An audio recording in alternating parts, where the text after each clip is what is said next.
In this case, I don't think the officer did anything necessarily wrong outside of the lines of what he's supposed to do. I don't agree with the fact that they use lethal force. I think non-lethal force should always be the first option and then use lethal force. In this case, he had no way of knowing who called the cops. Everybody was standing there. He didn't get a chance to figure everything out.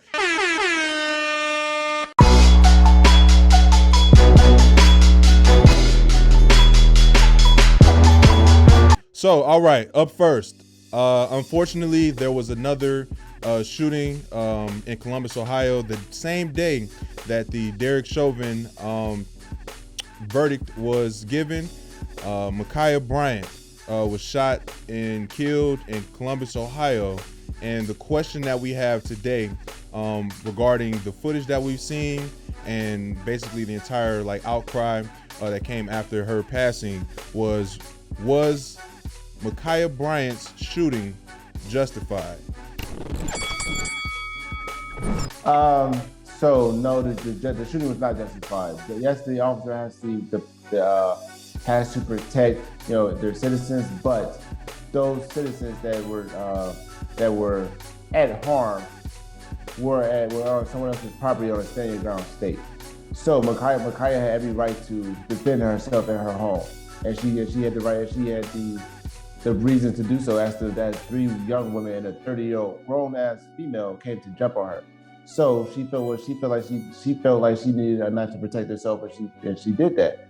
And the cop came, not even 5-10 seconds later, drop the knife, bow, bow, bow, bow. You know what I'm saying? Like, yeah, he gave her no. All right, so first and foremost, I want to go ahead and extend my condolences to Ma'Khia Bryant's family, her friends, and everybody that was there in the situation that witnessed the traumatic shooting. After watching the footage, I will say that it's real complicated. It's real tough because what the footage shows is that the police officer that was called arrived. Everybody was kind of standing still. Nothing was really going on. And then out of nowhere, some guy and the female ended up breaking out into a fight right in front of him, and he was telling them to stop. And then when he turned, you could see Ma'Khia Bryant with the knife charging after the woman in the pink shirt. And I don't agree with the use of lethal force. I think that non-lethal force should always be used first. So that's what I don't agree with. However, in that circumstance,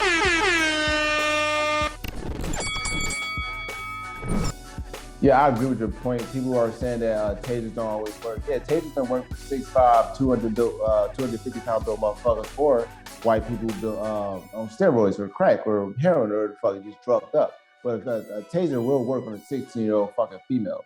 I've seen tasers work on bigger people than me. Tasers do work. You know what I'm saying? They might not work every time on big motherfuckers or people who are off drugs, but they will work on a 16-year-old girl. She would have dropped. And you know what I'm saying, you would save 2 lives instead of 1. So from what I saw, it didn't look like the officer had time to really assess the situation. As soon as he got out of the car, he took a couple steps. He was getting ready to talk to the guys. That's when the fight broke out. Right in front of him, he saw the guy kick the woman. He tries to tell them to stop. Then he turns, sees Ma'Khia Bryant. He pulls his gun out, just trying to tell everybody to stop. Ma'Khia Bryant's charging after the girl with the knife. The officer doesn't know who called the cops, who did what, who was who. You don't know that this is the 16-year-old girl that called. She could look from that angle. She could look grown. We don't know that, right? Again, I'm not saying he should have shot her with the firearm, but if that's what they're trying.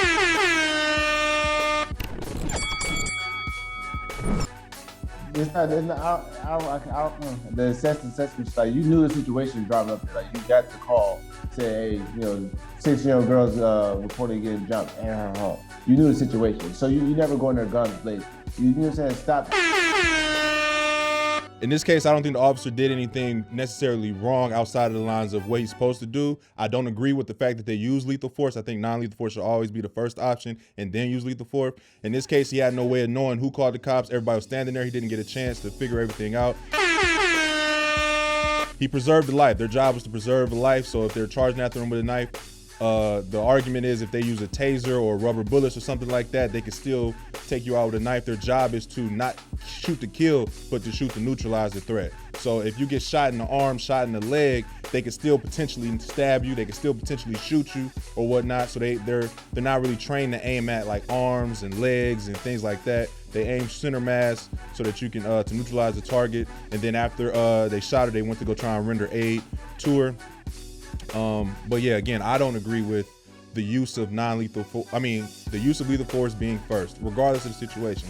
I believe that non-lethal force should be used, either some type of taser, maybe like a rubber bullet. I don't know like the full science behind it. I think that that's something that they should begin to implement and try to use more often in the training, stating that you need to, your easiest weapon to grab needs to be the non-lethal, right? And then when you grab for the lethal weapon, you're consciously making that decision like, I have to escalate this, right? This is a necessary situation. I've used the easy thing. The culprit is still charging after someone else, right? So now I use lethal force to neutralize the target. Not shoot to kill, but shoot to stop the target from being a threat, right? So again, I don't agree with lethal force being first.